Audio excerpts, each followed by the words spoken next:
Hello everyone, आज हम पढ़ेंगे third chapter of geography, drainage. The flow of water through well defined channel is known as drainage. यानी कोई भी area में रिवर सिस्टम कैसा है उसे ड्रेनेज कहते हैं। रिवर सिस्टम में एक मेन रिवर होती है और बहुत सारी छोटी रिवर्स जो मेन रिवर से जाके मिल जाती हैं और ये फाइनली कोई लेक, ओशन या सी में बह जाती हैं। तो रिवर सिस्टम जो भी एरिया ड्रेन करती है वो होता है drainage basin. Drainage system in India. Indian reverse दो मेजर ग्रुप्स में डिवाइडेड हैं, हिमालयन रिवर्स और पेनिनसुलर रिवर्स। ये दोनों तरह की रिवर्स एक दूसरे से काफी अलग हैं। पहले बात करते हैं हिमालयन रिवर्स की। ये रिवर्स पेरेनियल होती हैं, मतलब कि इसमें साल भर पानी रहता है, या तो बारिश से या फिर माउंटेन्स में जो स्नो है उसके मेल्ट होने की वजह से।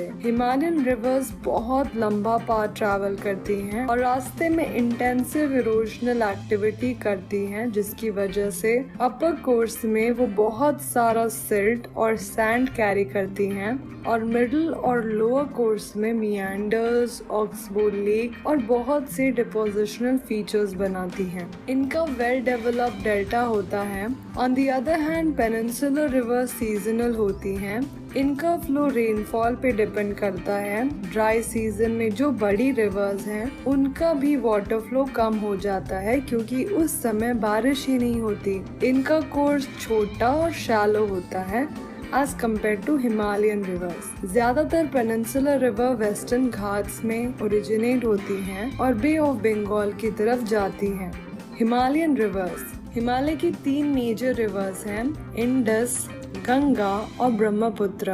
चलो हम लोग इन तीनों के बारे में एक एक करके जानते हैं। इंडस रिवर मानसरोवर लेक जो कि तिब्बत में है वहाँ से शुरू होती है और ये वेस्ट की तरफ से इंडिया में एंटर करती है लद्दाख से और यहाँ पे बहुत ही लुभावना गॉर्ज बनाती है। फिर ट्रिब्यूटरीज जैसे जश्कर और श्योक इसमें मिलती हैं और फिर ये बाल्टिस्तान और गिलगिट रीजन में जाती है और वहाँ से पाकिस्तान में चली जाती है। यहाँ इसमें चेनाब, झेलम, सतलुज, ब्यास और रावी आके मिल जाती हैं। इसके बाद वो साउथवर्ड जाती है और अरेबियन सी में मिल जाती है। इसकी टोटल लेंथ 2900 किलोमीटर है।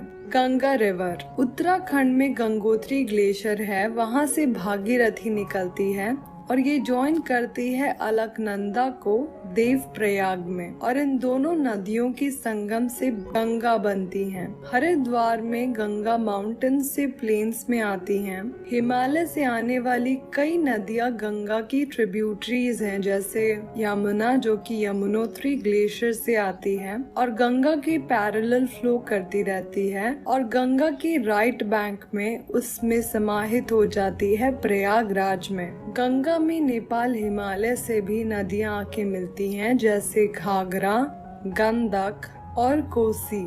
ये रिवर नॉर्दर्न प्लेन में हर साल बाढ़ लाती हैं, जिससे सॉइल तो एग्रीकल्चर पर्पस के लिए एनरिच होता है पर उसके साथ ही लाइफ एंड प्रॉपर्टी का भी बहुत नुकसान होता है। मेन रिवर्स जो पेनिनसुलर अपलैंड से आती हैं और गंगा की ट्रिब्यूटरीज हैं वो है चंबल, बेतवा और सोन। तो राइट और लेफ्ट बैंक दोनों तरफ से रिवर्स से वाटर लेने के बाद गंगा ईस्ट की तरफ चलती है टिल फरक्का इन वेस्ट बंगाल। यहाँ रिवर बाइफरकेट हो जाती है भागीरथी और हुगली में। हुगली कोलकाता से जाते हुए बे ऑफ बंगाल में मिल जाती है। जो मेन स्ट्रीम है वो बांग्लादेश में जाके ब्रह्मपुत्र से मिलके मेघना रिवर बना लेती है और फिर ये रिवर जाके बे ऑफ बंगाल में चली जाती है। इन रिवर का जो डेल्टा बनता है उसको सुंदरबन डेल्टा कहते हैं। गंगा की लेंथ 2500 किलोमीटर है। Water divide. जब कोई हिल, माउंटेन या एलिवेशन दो ड्रेनेज बेसिन को अलग करे उसको वाटर डिवाइड बोलते हैं। तो इंडस रिवर सिस्टम और गंगा रिवर सिस्टम का वाटर डिवाइड हरियाणा में अंबाला है। Brahmaputra river system. Brahmaputra Tibet से आती है फ्रॉम मानसरोवर लेक। इसकी लेंथ इंडस रिवर से ज्यादा है। इसको तिब्बत में त्सांगपो कहते हैं। तिब्बत से आते हुए रिवर में बहुत ही कम वॉल्यूम होता है वाटर का, और सिल्ट भी कम होता है क्योंकि ये कोल्ड और ड्राई एरिया है। ये हिमालय से ईस्ट की तरफ फ्लो करती है और नामचा बरवा आते ही यू टर्न लेती है और इंडिया में एंटर करती है अरुणाचल प्रदेश में। यहाँ पे इसे दिहांग कहते हैं। फिर ये दिबांग, लोहित और कई नदियों से मिलती है और असम में जाके ब्रह्मपुत्र कहलाती है। इंडिया में क्योंकि ये रीजन में बहुत बारिश होती है, इसलिए रिवर में बहुत वॉल्यूम हो जाता है पानी का और सिल्ट का। असम में ब्रह्मपुत्र रिवर ब्रेडेड चैनल बनाती है और बहुत सी रिवराइन आइलैंड भी बनाती है। ब्रह्मपुत्र को बांग्लादेश में जमुना कहते हैं। हर साल बारिश के मौसम में रिवर ओवरफ्लो हो जाती है और तबाही मचाती है असम और बांग्लादेश में।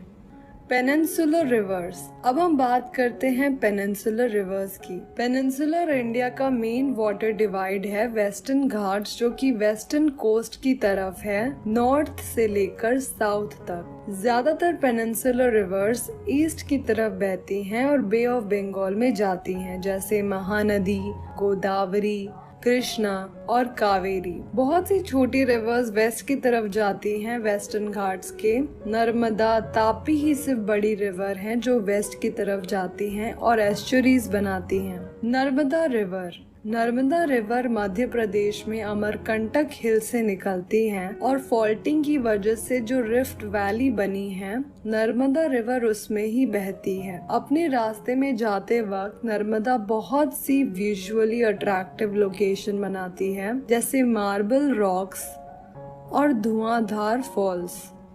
फिर नर्मदा फाइनली अरेबियन सी में बह जाती है। तापी रिवर। तापी मध्य प्रदेश से आती है सतपुरा रेंजेस से। ये भी रिफ्ट वैली में से बहती है और नर्मदा के पैरेलल फ्लो करती रहती है। ये नर्मदा रिवर से छोटी होती है लेंथ में। जो मेन वेस्ट फ्लोइंग रिवर है वो है साबरमती, माही एंड भारतपुड़ा। गोदावरी रिवर। ये महाराष्ट्र के नासिक में वेस्टर्न घाट्स के स्टोप से शुरू होकर बे ऑफ बंगाल तक जाती है। गोदावरी पेनिनसुलर इंडिया में लार्जेस्ट रिवर है, जिसकी वजह से इसको दक्षिण गंगा भी कहते हैं। इसकी लेंथ 1500 किलोमीटर है। गोदावरी बहुत सी ट्रिब्यूटरी से जुड़ी है, जैसे पूर्णा, वार्धा, पेनगंगा, वेनगंगा, प्राणहिता और मांजरा। महानदी रिवर। महानदी छत्तीसगढ़ के हाईलैंड से शुरू होती है, ओडिशा से बहते हुए बे ऑफ बंगाल में जाती है। इस रिवर की लेंथ 860 किलोमीटर है।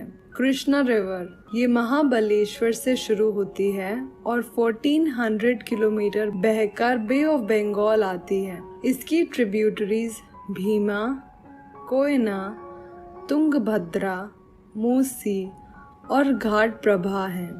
कावेरी रिवर वेस्टर्न घाट्स की ब्रह्मगिरी रेंज से आती है और तमिलनाडु के कुड्डलोर होते हुए बे ऑफ बंगाल जाती है। इसकी टोटल लेंथ 760 किलोमीटर है। इसकी मेन ट्रिब्यूटरीज अमरावती, भवानी, हेमावती और कबानी है। कावेरी रिवर शिव समुद्रम वाटरफॉल्स भी बनाती है। ये तो रही बिग रिवर्स की बात। बहुत सी स्मॉल रिवर्स भी हैं जो ईस्ट की तरफ जाती हैं, जैसे दामोदर, सुवर्णरेखा, ब्राह्मणी और बैतारणी। अभी तक तो हमने इंडिया की रिवर्स की बात की। अब हम इंडिया की लेक्स के बारे में बात करते हैं। इंडिया में बहुत तरह की लेक हैं, जैसे डल लेक, भीमताल, नैनीताल, लोकतक, बारापानी, कोल्लेरू। कुछ परमानेंट हैं, कुछ में सिर्फ रेनी सीजन में पानी होता है। कुछ लेक्स ग्लेशियर्स और आइस शीट्स के एक्शन की वजह से बनती हैं, जबकि कुछ विंड, रिवर और ह्यूमन एक्टिविटीज की वजह से। कोस्टल एरियाज में भी कई लेक हैं, जैसे चिल्का लेक, पुलिकट लेक, हमारे यहाँ सांभर लेक भी है राजस्थान में। ये सॉल्ट वाटर लेक है। यहाँ का पानी सॉल्ट बनाने में यूज होता है। इंडिया की ज्यादातर fresh water lakes Himalayan region में होती हैं। ये ग्लेशियर्स से बनी हुई होती हैं।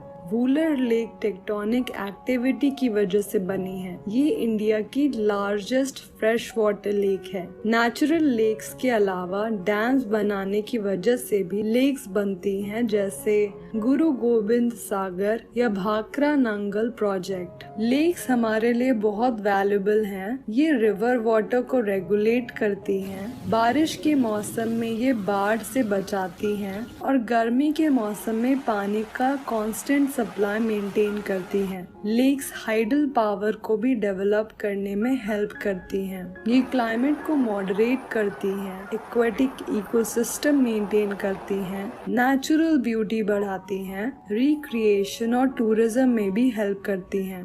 सिमिलरली रिवर्स भी बहुत महत्वपूर्ण है हमारे लिए। नदियों का पानी हमारे लिए सबसे बेसिक नेचुरल रिसोर्स है। हमारी सारी ह्यूमन एक्टिविटीज के लिए हम वाटर यूज करते हैं। नदी का पानी इरिगेशन, नेविगेशन और हाइड्रो पावर जनरेशन में यूज होता है। बट बिकॉज हमें नेचर की कोई फिक्र नहीं है, तो हमने इस जीवन देने वाली नदियों को बर्बाद कर दिया है। डोमेस्टिक, म्यूनिसिपल, इंडस्ट्रियल और एग्रीकल्चरल डिमांड बढ़ रही है पानी की, जिसकी वजह से रिवर से बहुत ज्यादा क्वांटिटी में पानी निकाला जा रहा है और रिवर में पानी कम हो रहा है। और दूसरी तरफ इंडस्ट्रीज के एफ्लुएंट्स और सीवेज वाटर में बिना ट्रीट करे डायरेक्टली रिवर में छोड़ दिए जा रहे हैं। इसकी वजह से न केवल पानी की क्वालिटी खराब हो रही है, बल्कि रिवर अपने आप को सेल्फ क्लेंस भी नहीं कर पा रही। और कई भी कारणों की वजह से नदियों का पानी खराब हो रहा है, जैसे increasing urbanisation, industrialisation and rising pollution. तो हमें इन सब चीजों को देखकर इससे निपटने का प्रयास करना चाहिए, ताकि हमारी नदियां और झीलें साफ सुथरी रह सकें। So it is the end of the video. Thank you so much